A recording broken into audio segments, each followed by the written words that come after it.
वो हमसे 70 साल का हिसाब मांगते हैं हमसे। ये राजस्थान में था। अभी मैं परसों जब तेलंगाना का चुनाव प्रचार में जब वहां से निकल रहा था तो मीडिया के साथी ने कहा इमरान साहब राजस्थान जा रहे हैं, आपको क्या लगता है राजस्थान में भी नफरत के बाजार में मोहब्बत की दुकान खुलेगी जैसा राहुल जी कहते हैं? मैंने कहा देखो भाई वो राजस्थान है, वो जब भी करता है कुछ बड़ा करता है।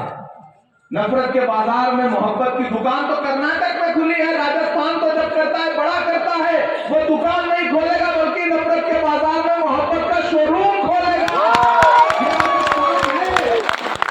मैं ऐसे राजस्थान के आपके बीच में खड़ा हूं और आपसे ये कहना चाहता हूं, हमारे जो प्रत्याशी हैं भगवान राम जी सैनी साहब, हम इनका स्वागत भी करते हैं और आपसे ये कहने आए हैं कि ये निहायत ही शरीफ और समर्पित व्यक्ति हैं। यहां मौजूद हमारे जिलाध्यक्ष दिनेश जी, हमारे सुधींद्र जी, संदीप सैनी जी, हमारे बीच में बिटिया यहां पे बैठी हुई है।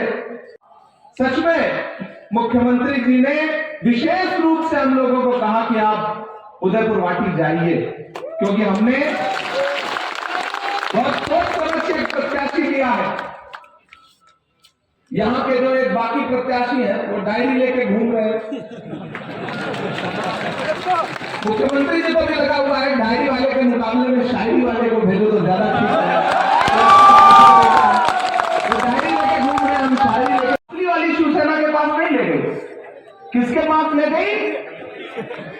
नकली वाली शिवसेना के पास ले गई, एकनाथ शिंदे के पास ले गई। मैं महाराष्ट्र से सांसद हूं, मैं महाराष्ट्र से राज्यसभा का सांसद हूं, इसलिए मैं आपको बता रहा हूं कि वहां कुछ भी असली नहीं है, सब नकली नकली है। इधर भाजपा के लोग हैं, उधर एक नकली शिवसेना से आए हैं साहब, लेकिन वो दोनों किससे लड़ रहे हैं? हमारे प्रत्याशी से लड़ रहे हैं। भगवान से कोई लड़ पाता है? नहीं लड़ पाता ना, ये लोग भी नहीं लड़ पाएंगे। बस ये 23 तारीख तक भाषण देंगे, उसके बाद 25 तारीख को आप उनके भाषणों का जवाब देंगे। वोट से, वोट की ताकत से। आप बहुत अच्छे लोग हैं, भाजपाइयों के झूठ में मत आइएगा, ये बहुत ही झूठे लोग हैं। ये जो नकली शिवसेना है उसको भी आप भाजपा का ही अंश समझिए, क्योंकि वहां गठबंधन में है, यहाँ अलग अलग लड़ रहे हैं, तो उनको भी वहां महाराष्ट्र में तो दोनों एक साथ ही है ना, एकनाथ शिंदे जी, देवेंद्र फडणवीस जी एक साथ ही है, तो यहां पे आपस में लड़ रहे हैं। लेकिन इनके झूठ के चक्कर में मत पड़िएगा, कितना भी बरगलाएं। वो महाराष्ट्र में एक दिन भाजपा और शिवसेना के दोनों नेता मिलकर के गांव में पहुंचे। गांव वाले भोले भाले लोग थे, जैसे आप भोले भाले लोग हैं। गांव वाले इकट्ठे हो गए तो नेताजी ने उनसे कहा कि बताओ तुम्हारी क्या समस्या है, मैं तुम्हारी समस्याएं दूर कर दूंगा। तो गांव वालों ने कहा साहब हमारी 2 समस्या है। बोले हमारे पुलिस वाले भाई साहब नहीं हंस रहे हैं इस बात पर, कितने समझदार लोग हैं। राजस्थान देखिए, हवा के रुख को प्रशासन से बेहतर कोई नहीं समझता है। हवा का रुख प्रशासन ने समझ लिया है कि राज नहीं बदल रहा है, रिवाज बदल रहा है। मैं आपसे कहना चाहता हूं, जब लगातार जीत रहे थे, 11 मैच जीत रहे थे, हमारे खिलाड़ी, हमारे बेटे, भारत के वीर सपूत क्रिकेट के मैदान में विरोधियों को धूल चटा रहे थे, फिर अंतिम दिन पता नहीं क्या हुआ, कौन पहुंच गया, क्या हो गया, मैं बिल्कुल नाम नहीं लूंगा।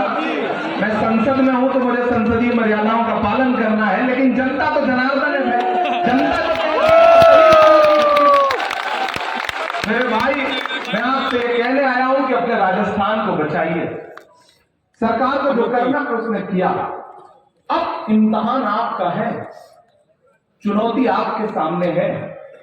मैं एक बहुत गंभीर बात कह रहा हूं, मैं नेता बाद में हूं, साहित्यिक व्यक्ति पहले हूं, इसलिए भावुक हूं। मैं देश के अलग अलग हिस्सों में जा रहा हूं, मध्य प्रदेश चुनाव प्रचार करके आया, छत्तीसगढ़ करके आया, तेलंगाना करके आया, राजस्थान करके आया। पूरी जिम्मेदारी से कह रहा हूं, नोट कर लेना इस बात को, मध्य प्रदेश और छत्तीसगढ़ में 17 नवंबर को चुनाव हो चुका है। प्रचंड बहुमत के साथ कांग्रेस पार्टी की सरकार बन रही है। प्रचंड बहुमत के साथ, सिर्फ बहुमत के साथ नहीं बन रही है, प्रचंड बहुमत के साथ बन रही है। उधर तेलंगाना में प्रचार करके आ रहा हूं, अब 30 को वोटिंग है, आपके यहाँ 25 को। तेलंगाना में भाजपा का खाता खुल जाए, यही बहुत बड़ी बात है।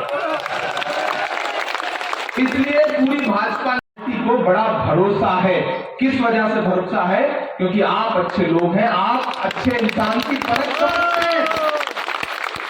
मैं आखिर में, क्योंकि मुझे अगली सभा के लिए निकलना है, आज 5 सभाएं हैं, पहली सभा आपके यहाँ है, अभी 4 सभाओं में सुना है कि आप सारे लोगों को मुकदमे हटवाने का झांसा दिया गया था। हटवाया गया क्या? नहीं हटवाया गया ना?